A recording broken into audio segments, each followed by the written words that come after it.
हाल ही में मदरसा बोर्ड को लेकर सुप्रीम कोर्ट ने अपना फैसला दिया है, जिसमें सुप्रीम कोर्ट ने इलाहाबाद उच्च न्यायालय के निर्णय को पलटते हुए उत्तर प्रदेश मदरसा एक्ट 2004 को संवैधानिक ठहराया है, किंतु कामिल और फाजिल डिग्री देने से संबंधित प्राविधानों को यूजीसी एक्ट 1956 के विरुद्ध होने के कारण असंवैधानिक घोषित कर दिया है। दरअसल सुप्रीम कोर्ट ने यह फैसला अंजुम कादरी और अन्य बनाम भारत संघ के मुकदमे के मामले में दिया है। सर्वोच्च न्यायालय में यह मुकदमा इलाहाबाद उच्च न्यायालय के उत्तर प्रदेश मदरसा बोर्ड एक्ट 2004 को असंवैधानिक घोषित करने के फैसले के खिलाफ अपील के रूप में आया था। 22 मार्च 2024 को इलाहाबाद उच्च न्यायालय ने ये फैसला सुनाया था कि मदरसा बोर्ड की स्थापना संविधान के पंथ निरपेक्ष ढांचे अनुच्छेद 21 के उल्लिखित अधिकार और सबको समान शिक्षा पाने के मूल अधिकार का उल्लंघन है। सुप्रीम कोर्ट में इस फैसले को चुनौती देते हुए कहा गया कि उच्च न्यायालय में अल्पसंख्यकों को मिले मूल अधिकार की अनदेखी की गई है। इस मामले में सर्वोच्च न्यायालय के समक्ष 3 प्रश्न थे।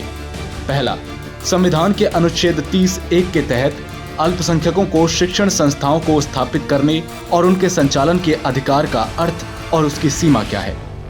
दूसरा, क्या यह कानून पंथ निरपेक्षता का उल्लंघन करता है। और तीसरा, अनुच्छेद 21 क में दिए गए शिक्षा के मूल अधिकार और अनुच्छेद 30(1) में अल्पसंख्यकों को शिक्षण संस्थाएं स्थापित और प्रशासित करने के अधिकार के बीच क्या अंतर संबंध है।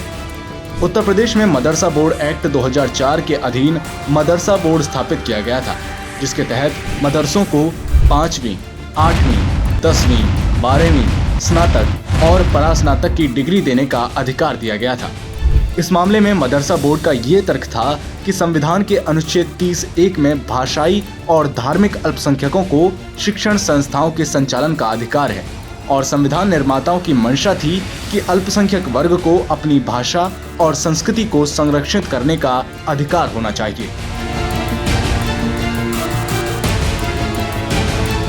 सर्वोच्च न्यायालय ने TMA Pai foundation 2002, Islamic academy of education 2003 और पीए ईमानदार 2005 जैसे कई मुकदमों में यह कहा था कि अनुच्छेद 30(1) के तहत अल्पसंख्यक समाज को शिक्षण संस्थाएं खोलने और संचालन का अधिकार है, किंतु यह अधिकार असीम नहीं है। उत्तर प्रदेश मदरसा बोर्ड एक्ट 2004 के निर्णय के मामले में सुप्रीम कोर्ट ने कहा कि अल्पसंख्यक समाज को अपनी पसंद की शिक्षण संस्थाएं स्थापित करने का अधिकार अनुच्छेद 30(1) द्वारा दिया गया है। इसी के चलते उसने इलाहाबाद उच्च न्यायालय के निर्णय का वह हिस्सा निरस्त कर दिया जिसमें मदरसा बोर्ड को पूरी तरह असंवैधानिक घोषित कर दिया गया था। साथ ही सुप्रीम कोर्ट ने यूपी मदरसा बोर्ड द्वारा दी जाने वाली डिग्री की मान्यता के बारे में स्पष्ट करते हुए कहा कि शिक्षण संस्था खोलने के अधिकार और डिग्री की मान्यता को अलग अलग देखा जाना चाहिए। अनुच्छेद 30(1) अल्पसंख्यक समाज को शिक्षण संस्थाएं खोलने का अधिकार देता है, किंतु इसके अंतर्गत संस्थाओं की डिग्री को मान्यता मिलने का अधिकार शामिल नहीं है। डिग्री की मान्यता के संबंध में न्यायालय ने कहा कि उच्च शिक्षा संस्थाओं द्वारा दी जाने वाली डिग्री का नियमन विश्वविद्यालय अनुदान आयोग यानी यूजीसी द्वारा किया जाता है।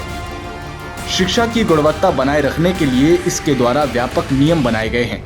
चूंकि मदरसा बोर्ड विश्वविद्यालय आयोग अधिनियम 1956 की धारा 2F के तहत मान्यता प्राप्त नहीं है, इसलिए उसके द्वारा दी जाने वाली कामिल और फाजिल की डिग्री विधि सम्मत नहीं है।